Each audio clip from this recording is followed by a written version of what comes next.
오늘은 한자편 파트 6의 세 번째 시간입니다. 파트 6에서는 창과가 쓰이고 있는 28개의 한자에 대해서 소개를 해드리고 있는데요. 지난 시간에는 이 파트 6의 모든 한자들 속에 포함되어 있는 창과에 대해서 자세히 소개를 해드렸고, 또한 개별 한자에 대해서도 9개를 이미 소개해드렸어요. 따라서 이 영상이 오늘 처음이신 분께서는 파트 6의 첫 번째 영상을 함께 시청해 주시면 훨씬 더 효과적인 한자 공부가 가능하실 거예요. 자, 그럼 오늘은 새롭게 5개의 한자에 대해서 소개해 드리도록 하겠습니다. 자, 오늘의 주인공들인 5개의 한자가 지금 보이고 있는데, 먼저 모든 한자들 속에 무기를 의미하는 한자인 창과가 쓰이고 있다는 점을 확인해 주시고요. 그런데 오늘의 한자들의 특징을 살펴보니까 이 첫 번째 한자는 두 번째와 세 번째 한자에서도 쓰이고 있어요. 또한 이 네 번째 한자는 다섯 번째 한자에서도 쓰이고 있죠. 자, 그럼 이러한 특징을 참고하면서 오늘의 첫 번째 한자부터 살펴보도록 하겠습니다.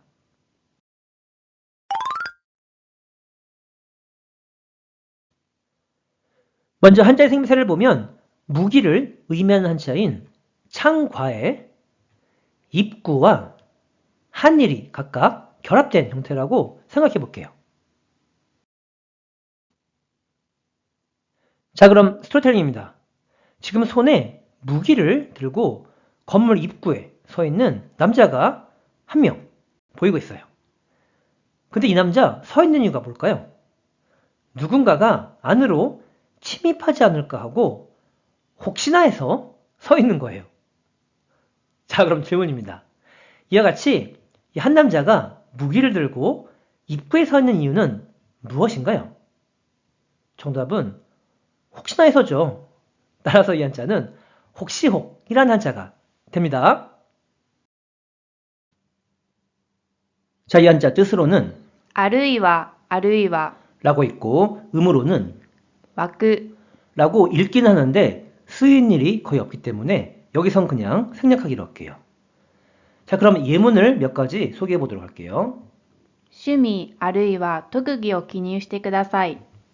취미 혹은 특기를 기입해 주세요 라는 문장이 되는데, 이와 같이 아르이와는 혹은 또는 이라는 의미를 지닌다는 점을 먼저 메모해 주시고요.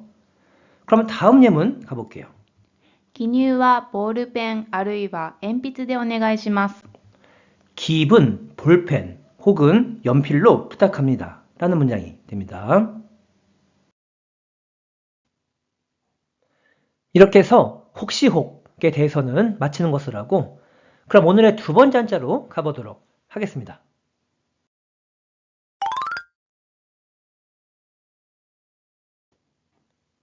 먼저 한자의 생김새를 보면 방금 전에 소개해드렸던 혹시 혹에 마음심이 각각 더해진 형태예요.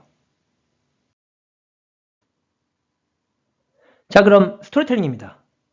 지금 한 남자가 보이고 있는데 길거리에서 마음에 쏙 드는 상대를 발견했어요. 그래서 이 여성에게 다가가서 혹시 시간 있나요?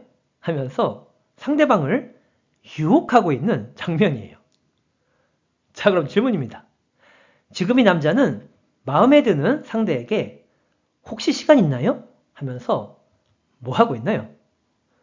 정답은 유혹하고 있죠. 따라서 이 한자는 유혹할 혹 또는 미혹할 혹이라는 한자가 됩니다. 자, 이 한자 뜻으로는 惑う 음으로는 湧く 라고 발음해줘요. 그럼 대표적인 음도거의부터 소개해 볼게요.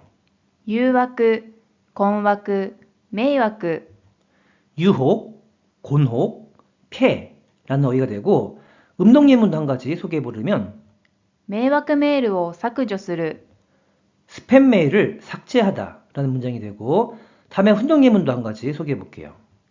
慣れない海外生活に戸惑いを感じる 익숙하지 않은 해외 생활에 곤혹스러움을 느낀다 라는 문장이 됩니다.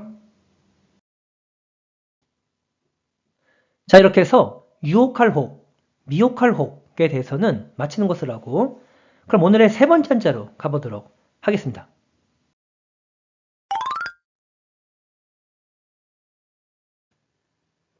먼저 한자의 생세를 보면 혹시 혹에 이번엔 흑토가 각각 더해진 형태예요. 자, 그럼 스토리텔링입니다. 지금 넷플릭스로 이병헌과 송강호 주연의 JSA를 보고 있는 중이에요. 근데 이 JSA는 Joint Security Area의 약자인데 우리말로는 혹시나에 대비해서 땅에 선을 긋고 공동으로 경비하는 구역을 의미해요. 자, 그럼 질문입니다. 이와 같이 JSA는 혹시나 해서 땅에 선을 긋고 공동으로 경비하는 무엇을 의미하나요? 정답은 구역을 의미하죠. 따라서 이 한자는 구역역이라는 한자가 됩니다. 이 한자는 뜻으로는 발음이 없고 음으로만 行き、行き、 라고 발음해줘요. 그럼 대표적인 어휘를 소개해 볼게요. 区域、地域、領域、 구역, 지역, 영역이라는 어휘가 되고 다음엔 예문 한 가지 소개해 볼게요. 日韓ともに地域ならではの魅力が存在する。 한일 모두 지역 특유의 매력이 존재한다 라는 문장이 됩니다. 자, 이렇게 해서 구역역에 대해서는 마치는 것을 하고 그럼 오늘의 네 번째 한자로 가보도록 하겠습니다.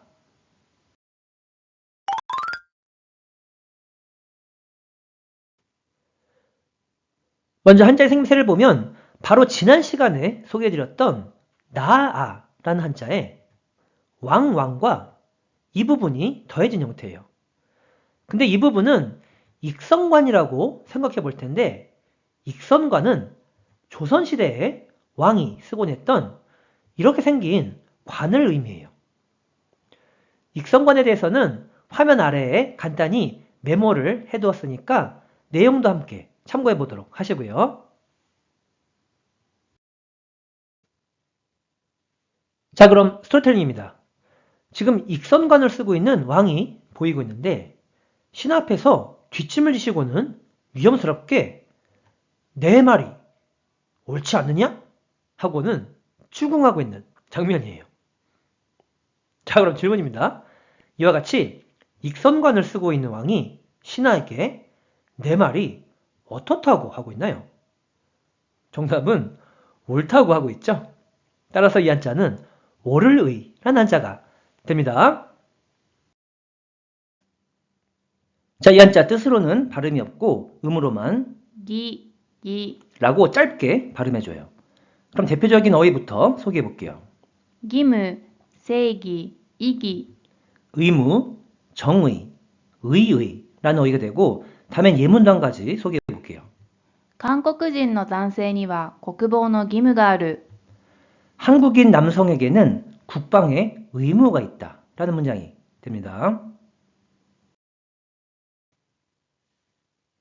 자, 이렇게 해서 옳을의에 대해서는 마치는 것을 하고 그럼 오늘의 마지막 한자로 가보도록 하겠습니다.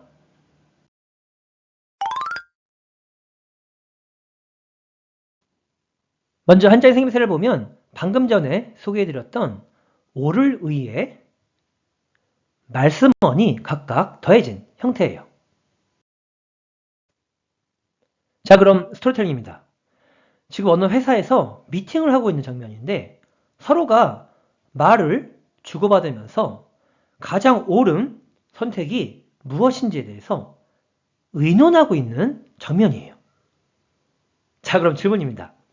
이와 같이 회사의 미팅에서는 서로가 말을 주고받으면서 가장 옳은 선택에 대해서 무엇을 하나요? 정답은 의논을 하죠.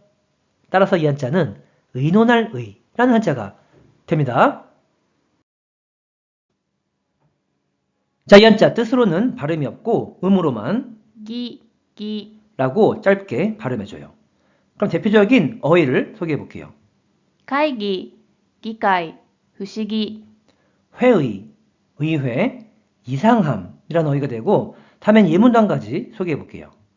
不思議の国のアリスはとても有名な映画だ。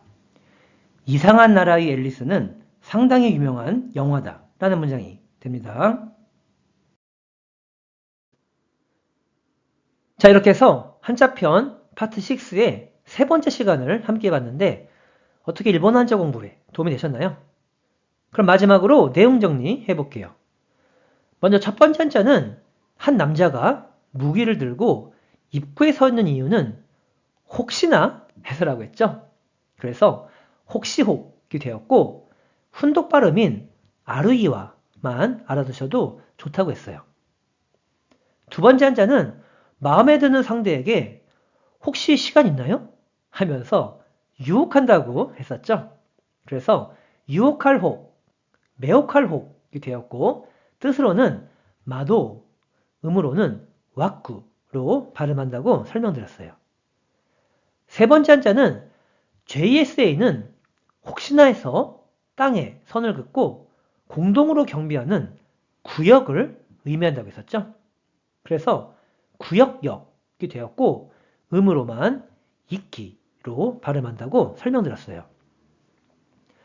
네 번째 한자는 익선관을 쓴 왕이 신하에게 내 말이 옳다고 한다고 했죠.